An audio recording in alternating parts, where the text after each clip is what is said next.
ગણપતિ બાપા, તમે એકલા અલગ કેમ દેખાવ છો? હું તમને એક વાત પૂછું? પૂછ પૂછ બેટા, શું પૂછવું છે? ગણેશજી, તમારા કાન કેમ મોટા છે?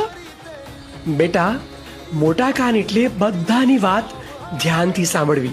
દુનિયામાં જે સારું છે એને સાંભળો અને ખરાબ વાતોને છોડી દો. ગણેશજી, મેં આંખો કેમ આટલી નાની છે? બેટા, નાની આંખો એટલે એકાગ્રતા. જે કામ કરીએ તે સંપૂર્ણ ધ્યાન સાથે કરીએ, બાકી બધું ભૂલી જવું. તમારી સૂંઢ આટલી કેમ મોટી છે? લાંબી સૂંઢ એટલે ફ્લેક્સિબિલિટી. જીવનમાં પરિસ્થિતિ પ્રમાણે બદલાવ લાવો. નાની મોટી દરેક વસ્તુ પહોંચવા માટે સક્ષમ થવું. ગણેશજી, તમારું પેટ કેમ મોટું છે? બેટા, મોટું પેટ એટલે સહનશીલતા. જે મુશ્કેલી આવે એને શાંતિથી સહન કરીને આગળ